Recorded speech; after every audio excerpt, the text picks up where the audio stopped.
I would like to say to California, bravo, good sirs and madams who have rejected Proposition 16. This was the bill, the proposition that was going to repeal civil rights law under the guise of launching affirmative action.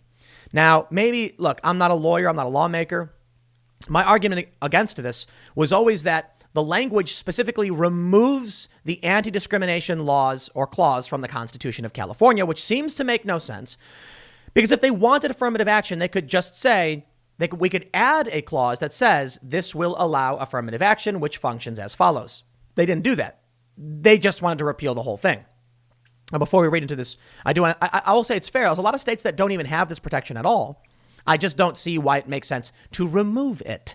As we can see from Ballotpedia, Prop 16 has been defeated. I'm surprised. I didn't think I had that much faith in the Californian people. So my respect to them for voting the right way. Of course, all the progressives are freaking out, saying, I thought we were going to have a racial awakening, which is kind of scary when you think about what that means in a majority white state, but sure. The Los Angeles Times says, editorial, so much for California's racial reckoning. Voters reject affirmative action again. Poor babies. The LA Times says, despite a summer of racial reckoning, when Californians marched in the street to demand justice and equality, voters decided Tuesday not to help dismantle the racism baked into our state institutions. Isn't this funny how they frame it? It wasn't a close call either. Prop 16, a measure that would have removed a 24-year-old prohibition on affirmative action by state and local agencies, was rejected by more than 1 million votes. Wow, California. Bravo, California. You know, more people, there's Republican areas of California, I'll tell you what. What a shame. And what a missed opportunity. It's a reminder, too, that while California is often viewed as a progressive bastion, the state and its electorate are still fairly conservative when it comes to confronting racial inequity. I want to point out how funny it is. The law itself is actually progressive. California, one of the only states that has a civil rights law in its own constitution. We have the federal 1964 Civil Rights Act. Most famous is Title VII, saying that you can't discriminate based on race, sex, national origin, etc. in public accommodation. California in 1996 codified non-discriminatory language. It's called Prop 209, which says the state and public institutions cannot discriminate on the basis of race, etc., race, national origin, etc. I believe that's a good thing. It ended up making it so they can't have affirmative action. But it ended up doing a bunch of other things, too, stopping the state from discriminating. I've heard many people say, no, Tim, it will allow affirmative action. And if we have affirmative action, any other concern is protected by the 1964 Civil Rights Act at the federal level. And I said, that requires someone to sue in California and challenge it to the federal courts. You see? So, sure, maybe, but affirmative action is already allowed under the Supreme Court. So maybe that's their concern. It was constrained at the state level, but allowed at the federal level. I'm sorry. I don't believe you should have a right to discriminate against people based on their race. They say, but it was positive discrimination. No, it wasn't. You were going to discriminate against the smallest minority in the state, Asian voters or Asian individuals, or I should say smallest minority in the country. It's probably a bit more in California, but probably still one of the smallest minorities. To be fair, mixed race is the smallest minority. But I don't see how they can defend discriminating against minorities under the guise of not being racist and then complain they're actually the progressive ones. It was progressive when California put that law into place. It is not progressive to repeal it. Could you imagine progressives trying to repeal the 1964 Civil Rights Act saying, we're being progressive by getting rid of racial anti-discrimination laws? Yeah, that's how absurd it sounds. They go on to say, Prop 16 would have allowed public agencies in California to once again grant preferential treatment to individuals or groups based on race, sex, color, ethnicity, or national origin. With the measure trailing 56-44 in the unofficial tally Wednesday, its sponsors all but conceded defeat. Good. And it was all the Democrats. But let me tell you something. What the LA Times isn't telling you, and let me change this paragraph for you. Prop 16 would have allowed public agencies in California to once again discriminate and bar individuals from public institutions on the basis of race, sex, color, ethnicity, or national origin. Or how about Prop 16 would have allowed public agencies to put up signs saying white only and barring people who aren't white from entering public institutions. You see? They don't know what they're talking about, or they're purposefully trying to lie to bring back segregation. I feel like what they're proposing was some kind of neo-segregationist policy. Now, of course, people come out and say, Tim, other states don't have this. They seem to operate fine. That doesn't explain why you're trying to get rid of non-discrimination laws. I'm sorry. So you're saying that we should have other states enact laws that say you can't discriminate on the basis of race? I'd kind of like that. Prop 16 would have repealed Prop 209, the ballot measure voters approved in 96 to ban affirmative action programs by governments and public institutions.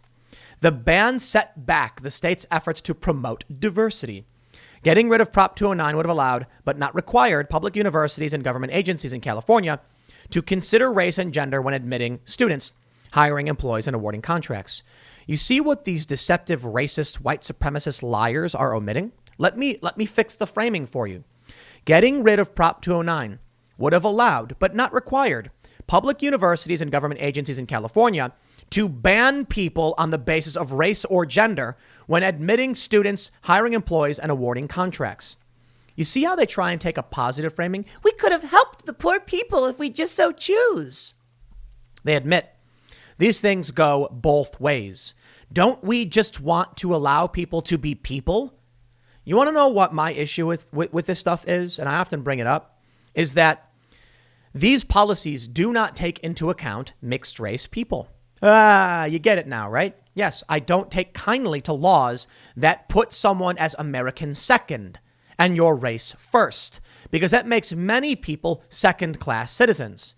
I'm not going to accept that. Sorry. I believe in Martin Luther King Jr.'s dream that we'll be judged based on the content of our character and not the color of our skin. And guess what? I did a whole documentary on systemic and institutional racism and historical racism and its problems. And I believe this was wrong. I believe these people are extremists who are lying to us because they want racial discriminatory powers because they're racists. Why give them the power? They say, Prop 209 was one of several ballot measures passed in the 90s that took aim at the Latino immigrant community. Yet Latino voters were ambivalent about the measure and possibly confused over what it might mean for individuals. No, you were lying, LA Times. There was also considerable debate over who would win and who would lose if affirmative action was revived. Some in the Asian American community oppose a return of affirmative action, fearing that it would come at their expense.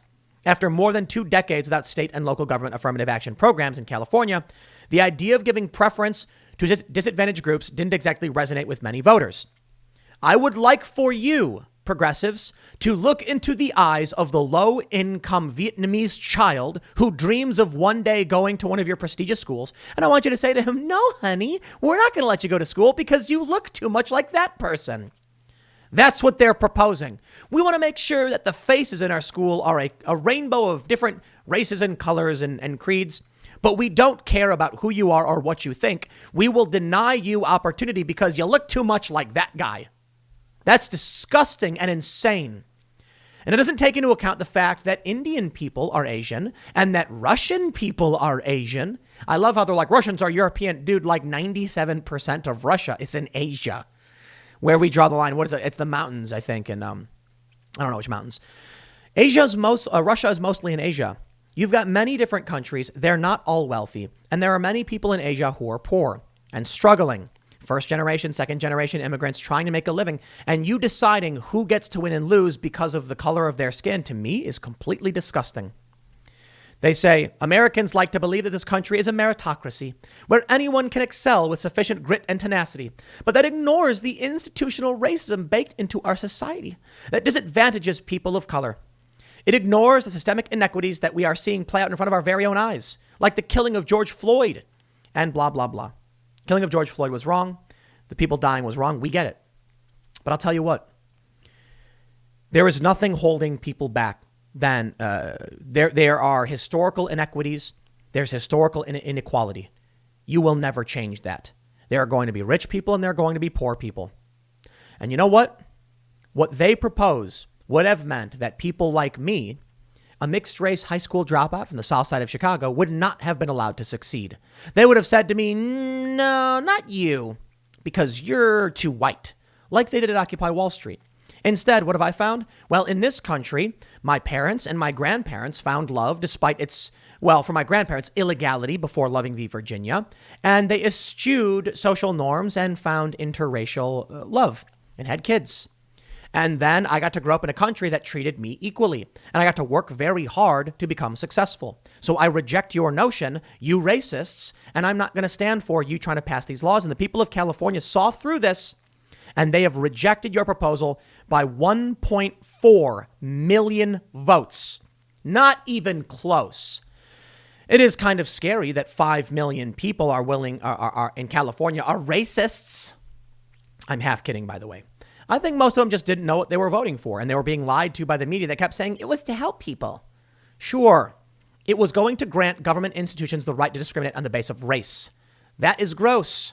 We got rid of those things. So good on you, California.